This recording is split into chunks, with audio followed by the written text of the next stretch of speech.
খবর শুনছেন দুর্গাপুর সংবাদ চ্যানেল থেকে। জানাবো আজকের বাছাই করা 10টি তাজা খবর। শুরুতেই হেডলাইন। দুষ্কৃতীদের গুলিতে যুবক খুন নদিয়ায়, রাজনৈতিক রং লাগানোর চেষ্টা বিজেপি। ফের ধুন্ধুমার পরিস্থিতি, সন্দেশখালীতে নামলো র‍্যাব, গ্রেপ্তার 11 জন। ভোট গণনা শেষ না হওয়া পর্যন্ত জায়গা ছেড়ে না যাওয়ার নির্দেশ অভিষেকের। এক্সিট পোলের নামে বিভ্রান্তিমূলক তথ্য পরিসংখ্যান দেওয়া হচ্ছে, তোপ কুণালের। সব ভুয়ো, আমরাই বেশি আসন পাবো, বুথ ফেরত সমীক্ষা মানতে নারাজ মমতা। তৃণমূল এবার 30টির বেশি আসন পাবে রাজ্যে, বললেন শান্তনু।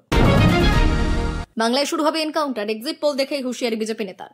প্রতিদিন নিয়মিত খবর শোনার জন্য দুর্গাপুর সংবাদ চ্যানেলটিকে সাবস্ক্রাইব করুন। আসছি বিস্তারিত খবরে। লোকসভা নির্বাচন শেষের পর বাংলায় যে এক্সিট পোল দেখানো হয়েছে তা বিজেপির চক্রান্ত করা হয়েছে। এই এক্সিট পোল তিনি মানেন না, বিজেপি টাকা দিয়ে করিয়েছে, এর সবটাই ভুয়ো, স্পষ্ট জানিয়ে দিলেন নেত্রী মমতা বন্দ্যোপাধ্যায়। একটি বেসরকারি টেলিভিশন চ্যানেলকে দেওয়া ফোন এনে ক্ষোভ উগরে দিয়ে তৃণমূল সুপ্রিমো বললেন, এখনো পর্যন্ত গণনায় শুরু হয়নি, তাহলে কোন কেন্দ্রে কে জিতবে তা এত নিখুঁতভাবে কি করে বলছে টেলিভিশন চ্যানেলগুলি। নেত্রী বললেন, 2016 থেকে 19 ও 21-এও এক্সিট পোল দেখেছি, একটাও মেলাতে পারিনি, কারণ এটা বিজেপি তৈরি করে মিডিয়াকে খাওয়ায়। তার সংযোজন এটা 2 মাস আগে তৈরি হয়েছিল, যে কোম্পানি এটা বানিয়েছে ওটা বিজেপির। এই এক্সিট পোলের কোনো মূল্য নেই, ঘরে বসে টাকা দিয়ে বিজেপির কিছু নিজের লোককে দিয়ে করছে। ফোন মাধ্যমের বিরুদ্ধেও খবর দিয়ে নেত্রী বললেন, মিডিয়ার মি উঠিয়ে দিয়ে মোদিয়া করে দিলেই তো হয়, এত নির্লজ্জ মিডিয়া আমি কখনো দেখিনি। এমন ভাবে দেখাচ্ছে যেন এই রাজ্যে বিজেপির হাতে খড়ি হচ্ছে। অন্য রাজ্যের ফলাফল নিয়ে তাকে প্রশ্ন করা হলে নেত্রী বললেন, আঞ্চলিক দলগুলি ভালো ফল করবে, অখিলেশ যাদব, তেজস্বী যাদব, এম.কে. স্ট্যালিন, উদ্ধব ঠাকরেরা ভালো রেজাল্ট করবে বলেই আশাবাদী তিনি। এদিন দলের সর্বস্তরের নেতাকর্মী সমর্থকদের উদ্দেশ্যে মমতা বন্দ্যোপাধ্যায়ের বার্তা,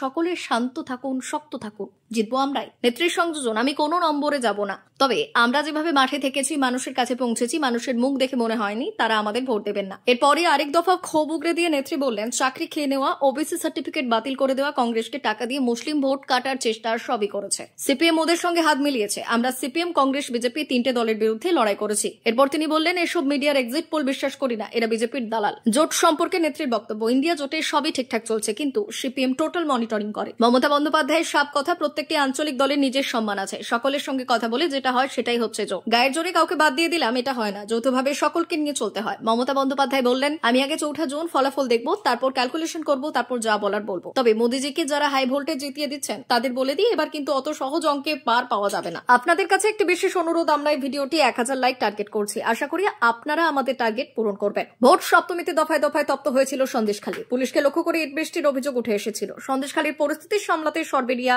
আগারহাটি, হাটগাছি, বয়েরমারি 1 ও বয়েরমারি 2 নম্বর গ্রাম পঞ্চায়েতের একাধিক এলাকায় 144 ধারা জারি করা হয়েছে। এসবের মধ্যে এবার গতকাল বেরমজুরে উর্দিধারীদের মারধরের অভিযোগে পরিত সর্দার নামে এক ব্যক্তিকে গ্রেপ্তার করল পুলিশ। ওই ব্যক্তি এলাকায় বিজেপি নেতা নামে পরিচিত। ভোট গ্রহণ পর্ব চলাকালীনই দফায় দফায় উত্তপ্ত হয়েছে সন্দেশখালীর বাতাবরণ। নেজার বেরমজুর এলাকায় ব্যাপক ধরপাকড় শুরু হয়েছে। গতকালও সন্দেশখালীতে দিনভর ছিল পুলিশের সক্রিয়তা, ছিল চোখে পড়ার মতো। এদিন দুপুরে আগারহাটি মন্ডল পাড়ায় কার্যত ধুন্ধুমার পরিস্থিতি তৈরি হয়। পুলিশের কাছ থেকে এক অভিযুক্তকে ছিনিয়ে নেন গ্রামের মহিলারা। পুলিশের বিরুদ্ধে বিক্ষোভে ফেটে পড়েন গ্রামবাসীরা। উল্লেখ্য, ভোটের দিন যখন তপ্ত ছিল পরিস্থিতি, সেখানে ছুটে গিয়েছিলেন বসিরহাটের বিজেপি প্রার্থী রেখা পাত্র। তিনি যে সন্দেশখালীর পাশে রয়েছেন সেই বার্তা দেওয়ার চেষ্টা করেছেন রেখা। এদিকে গতকাল তৃণমূলের কুণাল ঘোষ বলেছেন, 144 ধারা জারি করতে হয়েছে, সেখানে এলাকা শান্ত রয়েছে, উন্নয়নের জন্য তৃণমূলের পক্ষে রয়েছে এলাকা, কিন্তু সেই এলাকাকে অশান্ত করার জন্য সিপিএম, বিজেপি, কংগ্রেস বারবার প্ররোচনা দিচ্ছে। তারা ভোটের জন্য সন্দেশখালী ইস্যুকে জিয়ে রাখতে চাইছে। ভোটের দিন ময়দানে দেখা যায়নি তাকে। গভীর রাতে একটা বিবৃতি দিয়েই দায় সেরেছেন ভাঙড়ের লড়াকু বিধায়ক নওশাদ সিদ্দিকী। আর তারপর থেকেই শুরু হয়েছে নতুন গুঞ্জন। তবে কি তৃণমূলের সঙ্গে সেটিং হয়ে গিয়েছে? নওশাদের জবাবে নওশাদ বললেন, বাংলার মানুষের সঙ্গে প্রতারণা করতে পারবো না। শনিবার শেষ দফায় যাদবপুর কেন্দ্রের অন্তর্গত ভাঙড় বিধানসভা কেন্দ্রে ছিল ভোট গ্রহণ। সকালে ভোট গ্রহণ শুরুর আগেই সেখানে শুরু হয়ে যায় অশান্তি, পরে বোমা। দিনভর কখনো আইএসএফ, কখনো তৃণমূল কর্মীরা একে অপরের বিরুদ্ধে হামলার অভিযোগ করেছেন। মেরে পা ভেঙে দেওয়া হয়েছে আইএসএফ কর্মীদের। বহু জায়গায় তাদের ভোট দিতে যেতেই দেওয়া হয়নি বলে অভিযোগ। কিন্তু সারাদিন ভাঙড় মুখো হননি নওশাদ। চলতি লোকসভা ভোটে অভিষেক বন্দ্যোপাধ্যায়ের বিরুদ্ধে ডায়মন্ড হারবার থেকে প্রতিদ্বন্দ্বিতা করার ঘোষণার পরেও পরে পিছিয়ে আসেন নওশাদ। তখন থেকেই তার সঙ্গে তৃণমূলের সেটিং রয়েছে বলে অভিযোগ করেছেন। শনিবার ভাঙড়ে তার অনুপস্থিতিতে সেই জল্পনা আরো জোর পায়। নওশাদের নিষ্ক্রিয়তায় বাম নেতাদের মুখেও অসন্তোষ শোনা যায়। গুঞ্জন ছড়ায় লোকসভা ভোট মিটলেই মমতা বন্দ্যোপাধ্যায়ের সরকারকে সমর্থন ঘোষণা করতে চলেছেন নওশাদ, তার বিনিময়ে মন্ত্রিত্ব পাবেন তিনি। রবিবার এই ব্যাপারে সাংবাদিকদের প্রশ্নের উত্তরে নওশাদ বললেন, আদালতের নির্দেশে আমাকে যখন কেন্দ্রীয় বাহিনীর নিরাপত্তা দেওয়া হয়েছিল তখন আমার সঙ্গে বিজেপির সেটিং হয়েছে বলে ছড়িয়েছিল। এখন আবার বলছে তৃণমূলের সঙ্গে সেটিং হয়েছে। মানুষ এখন খাবে না, সেটিং করার ইচ্ছে থাকলে 40 দিন জেল খাটতাম না আমি। ভাঙড়ে ভোট গ্রহণের আগে অনেক শান্তিপূর্ণ হয়েছে। আমি ওই কেন্দ্রের ভোটার নই, তাই সেখানে গেলে পুলিশ আটকাতে পারত। সেই জন্য দলের কেন্দ্রীয় কার্যালয়ে জায়গায় বসে ভোটের ওপর নজর রেখেছি। আমাদের কর্মীরা এত দুর্বল নন যে কথায় কথায় ভাইজানকে তাদের লাগবে। বিভিন্ন সংবাদ মাধ্যমের এক্সিট পোল সমীক্ষাকে নস্যাৎ করে রবিবার বহরমপুরে সাংবাদিকদের সঙ্গে কথা বলতে গিয়ে প্রদেশ কংগ্রেস সভাপতি তথা বিদায়ী লোকসভা কংগ্রেস দলনেতা অধীর রঞ্জন চৌধুরী দাবি করলেন, বিজেপিকে সরিয়ে ইন্ডিয়া জোট দেশে ক্ষমতায় আসতে চলেছে। সাংবাদিকদের সঙ্গে কথা বলতে গিয়ে অধীর বললেন, থরে থরে মিথ্যে কথা বলছে কিছু সংবাদ মাধ্যম। দেশে যেন মোদি ছাড়া আর কোনো দল নেই। গাঁজা ভাঙ খেয়ে সমস্ত হিসেব কষা হয়েছে। কেউ বলছে 400 আসন পাবে বিজেপি, কেউ বলছে 350 আসন পাবে। দেশের লোকসভাতে 543টি আসন রয়েছে। অত কষ্ট না করে ওই সংবাদ মাধ্যম 543টি আসনই বিজেপিকে দিয়ে দিতে পারে। সংবাদ মাধ্যমের এক্সিট পোলের সমস্ত সমীক্ষা ভুল প্রমাণিত হবে দাবি করে অধীর বললেন, ভারতে আমরাই আসছি। এক্সিট পোল একটি মনস্তাত্ত্বিক যুদ্ধ, যাতে গণনা কেন্দ্রগুলিতে জালিয়াতি গড়বড় করা যায়, কাউন্টিং এজেন্টদের ওপর মানসিক চাপ তৈরি করা যায়।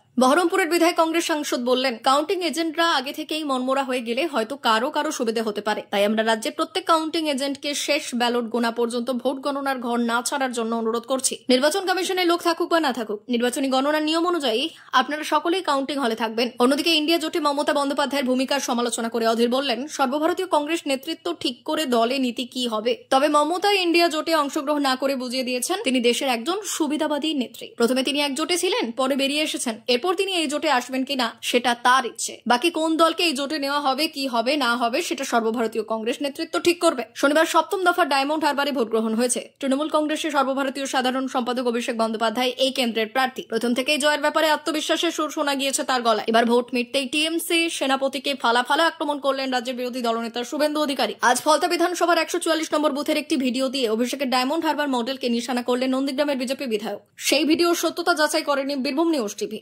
শুভেন্দু সেটি শেয়ার নাম না করে আক্রমণ করেছেন অভিষেককে। সেই সঙ্গে সরাসরি নাম নিয়েই এক আইএসএফ এর দিকে আঙুল তুলেছেন তিনি। শুভেন্দু লেখেন, কয়লা ভাইপো ভয় পেয়েছে, সেই কারণে ভোটের দিন সব ধরনের অনৈতিক কার্যকলাপ করেছে। কুখ্যাত ডায়মন্ড হারবার মডেল কাজে লাগিয়ে প্রায় 450 বুথে ভোট লুট করেছে। এই কাজে সাহায্য করেছে মমতা পুলিশ এবং সুমিত গুপ্তা। এরপরেই ফলতা বিধানসভার 144 নম্বর বুথে কি ঘটেছিল তার ব্যাখ্যা দিয়ে বিজেপি নেতা লেখেন, সিসিটিভি ক্যামেরা অন্যদিকে ঘুরিয়ে দেওয়া হয়েছিল, যাতে চটি চাটা প্রিসাইডিং অফিসারের সাহায্যে ভুয়ো ভোট চলতে পারে। যদি লোকসভা কেন্দ্রের জন্য উনি এত কাজ করে থাকেন, তাহলে এমন অনৈতিক কাজের মানেটা কি? আসলে সুষ্ঠু নির্বাচন পায়ের তলার মাটি কেড়ে নিতে পারে। ডায়মন্ড হারবারে ভোট লুটের অভিযোগ আনার পাশাপাশি এদিন নির্বাচন কমিশনকে সতর্ক করেছেন রাজ্যের বিরোধী দলনেতা। নির্বাচন কমিশন ও রাজ্যের মুখ্য নির্বাচনী আধিকারিককে ট্যাগ করে তিনি লেখেন, ভোট গণনা কেন্দ্রগুলিতে অনুমোদিত সকল ব্যক্তির প্রবেশ ঠেকানোর জন্য যথাযথ ব্যবস্থা গ্রহণ করতে হবে। টিএমসি গণনা প্রক্রিয়া ব্যাহত করতে যে কোনো পর্যায়ে যেতে পারে বলে দাবি করেছেন তিনি। 21 দিন পর রবিবার বিকেলে তিহার জেলে ফিরলেন দিল্লির মুখ্যমন্ত্রী তথা আম আদমি পার্টির নেতা অরবিন্দ কেজরিওয়াল। জেলে যাওয়ার আগে তিনি রাজহাট হনুমান মন্দির এবং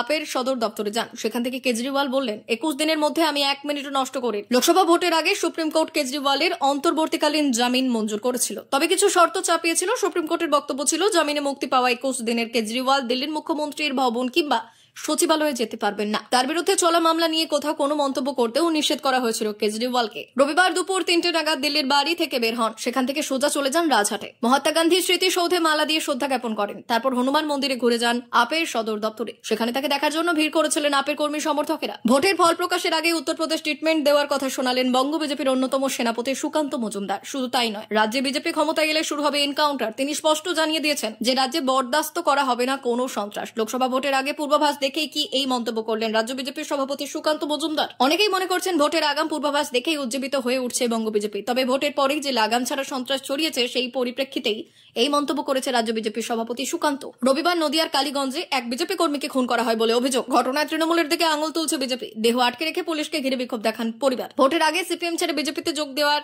খুন দাবি করছে পরিবারের। এই খুনের প্রেক্ষিতে চাঁচাছোলা মন্তব্য করেছেন সুকান্ত মজুমদার। সুকান্তের কথায় ভোট পরবর্তী হিংসে নদিয়া বসিরহাটে শুরু হয়ে গিয়েছে। দক্ষিণ কলকাতা মানে কলকাতার প্রাণ কেন্দ্র, সেখানেও আমাদের কর্মীদের মাথা ফাটানো, ধমকানো, চমকানি শুরু হয়ে গিয়েছে। তৃণমূল কংগ্রেস আসলে বুঝতে পেরে গিয়েছে তাদের সময় আসন্ন। এরপরই রাজ্য বিজেপির সভাপতির সংযোজন। গুন্ডা বদমাইশদের বলে দিতে চায় বিজেপি ক্ষমতায় আসছে। আর বিজেপি ক্ষমতায় আসার পর যদি বিজেপিরও কোনো ঝান্ডাধারীর হাত ধরে দলে আসেন, বাঁচবেন না। উত্তরপ্রদেশ ট্রিটমেন্ট হবে, পুরো এনকাউন্টার হবে। তবে বিজেপি কর্মী খুনের বিষয়ে সব অভিযোগ অস্বীকার করেছে তৃণমূল। তাদের দাবি এই ঘটনার পেছনে পারিবারিক প্রতিহিংসা দায়ী। তবে ভোট শেষ হতেই রাজ্যের বিভিন্ন জায়গা থেকে একের পর এক হিংসের অভিযোগ আসতে চলেছে। শুধু তাই নয়, রাজ্যের বেশ কয়েকটি জায়গায় বোমাবাজির ঘটনা ঘটেছে বলে জানা গিয়েছে।